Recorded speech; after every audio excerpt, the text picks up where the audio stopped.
Giving me a sheet of paper that had the symptoms of a concussion. And like most people, I put it aside. I felt fine. I had a lot of healing to do on my head, but overall, I thought everything was fine. I thought I was over the worst part. And little did I know that in the months to follow, my whole life would be changed because of this.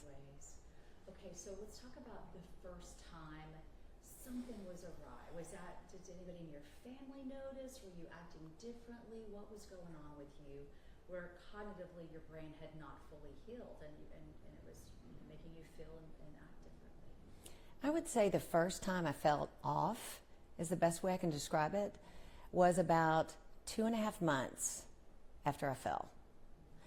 I started having panic attacks, which I had never had before. And I started asking myself questions. Is it stress? Is it my age?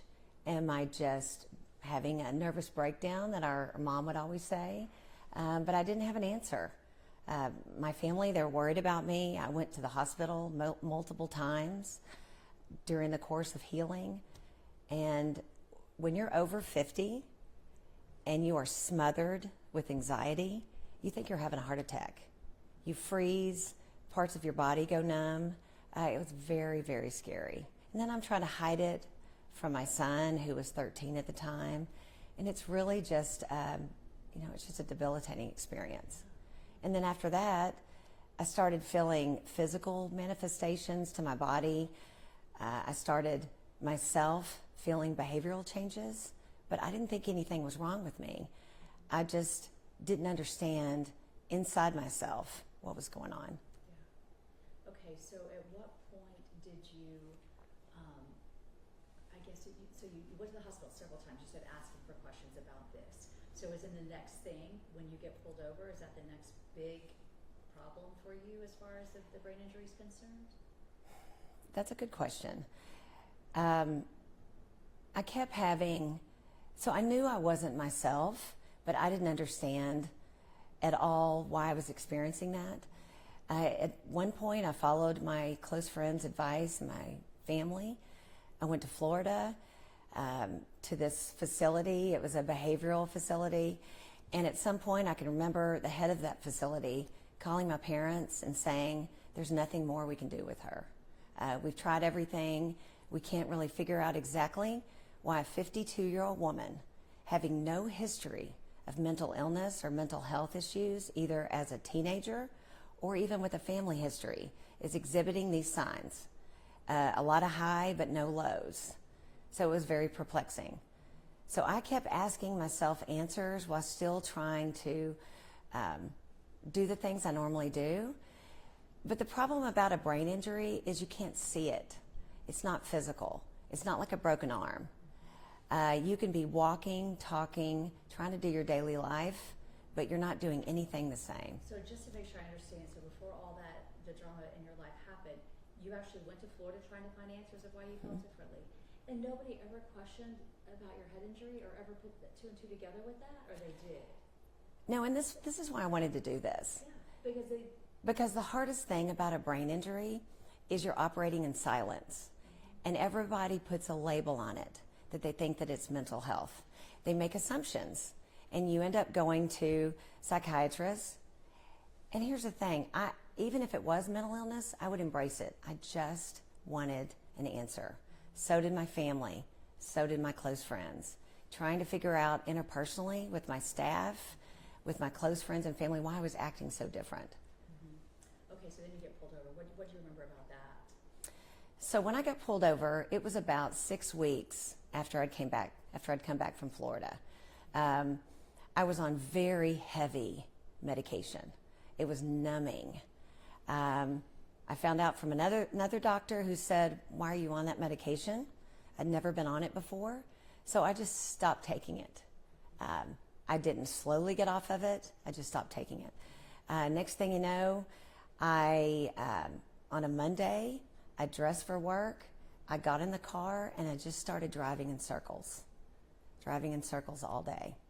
I know my 13-year-old son at the time was trying to get me not to get in the car because he knew something was off with me. So at the very end of the day, I was exhausted. I'd gone through a whole tank of gas, and I can't even tell you really what happened. I know that I was stalled late at night in the middle of a lane, and then next thing I know, I got arrested for driving while intoxicated. All right, and you had not had a drink, obviously, and they proved that Right. with tests. No alcohol and no drugs. So I didn't have any of those heavy drugs that I'd been given in Florida. I didn't have anything in my system. But it has that kind of effect on you through not sleeping, through a brain injury, getting off drugs immediately without titrating it down. So a lot of that goes to Did you that. get pulled over again? So I got pulled over in April and in May. So in April, it was a panic attack or anxiety that I can't even describe the panic I felt when we've all gotten pulled over. And when you're not doing anything wrong, there's no reason to be panicked, right? But in that particular case, I just remember rambling, talking, getting upset, freaking out, all of those things that were not normal for the situation. Saying and doing things that I typically wouldn't do. But again, it all goes back to a major brain injury. Again, proven that you did not have anything in your system at all.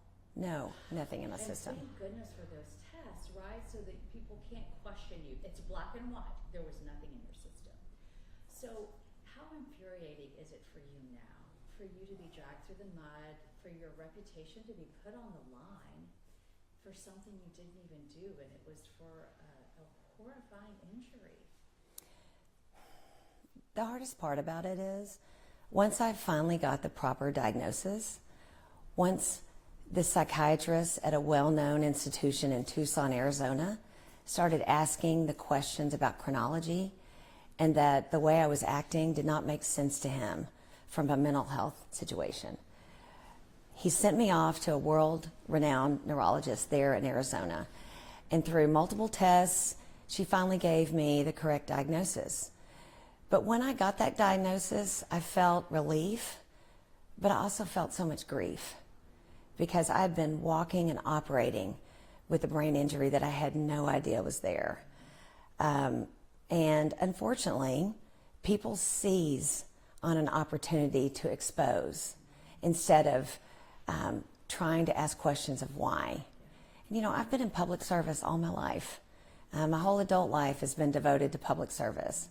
And I really, truly wanted to be in that to help others.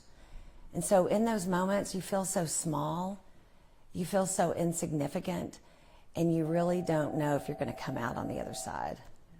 But you have. I have. For that. And, you know, I have, when you go through something like that, you really do lose your identity of yourself. And I feel like being hopeful, having that resilience, has given me a deeper understanding of having empathy and hope for other people that may be going through the same thing. What was the actual diagnosis called that they came up with for you? Post-concussion syndrome. Something so simple that was so unique to your own life, right, and just tore you apart.